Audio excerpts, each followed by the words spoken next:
అస్సలు పొసగడం లేదట. ఉప్పు నిప్పులా ఉండే ఆ ఇద్దరు నేతల మధ్య క్యాడర్ నలిగిపోతున్నారట. తన కనుసన్నల్లోనే రాజకీయాలు నడవాలని ఓ మంత్రి ప్లాన్ చేసుకుంటే మరో మంత్రి ఆశీస్సులతో నామినేటెడ్ పదవి దక్కించుకున్న ఆ లీడర్ ఐయామ్ హియర్ అంటున్నారట.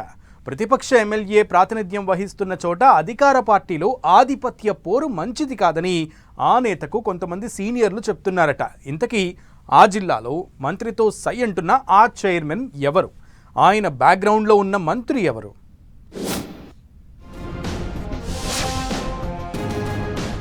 కరీంనగర్లో మంత్రి పొన్నం వర్సెస్ సుడా చైర్మన్ మధ్య వార్.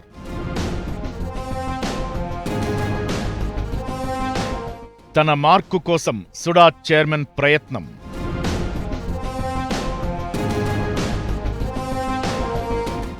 ఇద్దరి మధ్య వార్తో కరీంనగర్ కాంగ్రెస్లో గందరగోళం. కరీంనగర్ కాంగ్రెస్ రాజకీయాలు రసవత్తరంగా మారుతున్నాయి. మంత్రి పొన్నం ప్రభాకర్ వర్సెస్ సుడా చైర్మన్ కోమటిరెడ్డి నరేందర్ రెడ్డి మధ్య కోల్డ్ వార్తో క్యాడర్లో గందరగోళం నెలకొందట. అసెంబ్లీ ఎన్నికల కంటే ముందు నుంచి ఇద్దరి మధ్య గ్యాప్ ఓపెన్ సీక్రెట్ అని జిల్లా రాజకీయ వర్గాల్లో చర్చ నడుస్తోంది. కరీంనగర్ జిల్లా కేంద్రంలో మంత్రి పొన్నం ప్రభాకర్దే పెత్తనమన్న టాక్ ఎప్పట్నుంచో ఉంది.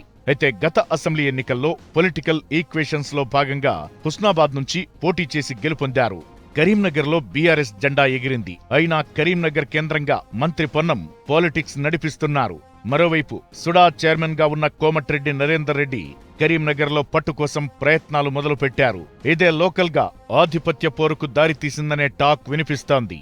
అంతేకాదు, సురేందర్ రెడ్డికి సుడా చైర్మన్ పదవి దక్కకుండా పొన్నం ప్రయత్నించాడని, మంత్రి శ్రీధర్ బాబు ఆశీస్సులతో సుడా చైర్మన్ సీట్లో కూర్చున్నారనేది లోకల్ సర్కిల్స్ లో వినిపించే చర్చ.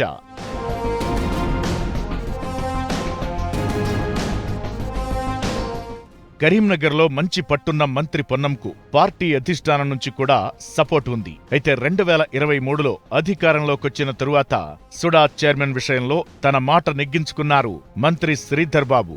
అలా సీటులోకొచ్చి కూర్చున్న నరేందర్ రెడ్డి తన పట్టు పెంచుకునే ప్రయత్నాలు మొదలుపెట్టారు. ఇక్కడే మంత్రి పొన్నంతో ఆయనకు ఆధిపత్య పోరు మొదలైందని తెలుస్తోంది. ఇటీవల కరీంనగర్ జిల్లా కేంద్రంలో మంత్రి పొన్నం ప్రభాకర్ సన్నబియ్యం పంపిణీ కార్యక్రమం చేపడితే అదే సమయంలో ముఖ్యమైన ప్రెస్ మీట్ అంటూ కబురు పంపారట సుడా చైర్మన్.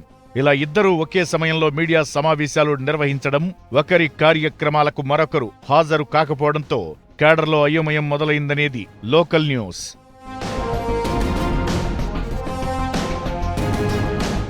ప్రస్తుతం ఎమ్మెల్యేగా పొన్నం హుస్నాబాద్ కు ప్రాతినిధ్యం వహిస్తుండడం, మంత్రిగా పర్యటనలు సాగిస్తున్న క్రమంలో ఏదైనా సమస్య వస్తే తప్పనిసరి పరిస్థితుల్లో క్యాడర్కు నరేందర్ రెడ్డి దిక్కవుతున్నారట. ప్రస్తుత పరిస్థితుల్లో సుడా చైర్మన్ ను కాదనే పరిస్థితి అక్కడ లేదట. అలా అని పొన్నం ప్రభాకర్ ను దూరం పెట్టుకోలేమని వారు అంటున్నారట. అయితే క్యాడర్నే కాదు, అధికార యంత్రాంగాన్ని సైతం తన గ్రిప్లో పెట్టుకోవాలని సుడా చైర్మన్ చూస్తుంటే మంత్రి హోదాలో పొన్నం తన మాట చెల్లుబాటయ్యేలా ఆదేశాలిస్తున్నారట. ఇలా ఇద్దరి మధ్య జరుగుతున్న ఆధిపత్య పోరుతో గరవమంటే కప్ప కోపం, వెడవమంటే పాము కోపం అన్నట్లుగా ఉందట అధికారులు, క్యాడర్ పరిస్థితి. కాంగ్రెస్ పార్టీ నాయకుల మధ్య నెలకొన్న అంతర్గత విభేదాలు బీఆర్ఎస్, బీజేపీలకు అనుకూలంగా మారుతున్నాయట.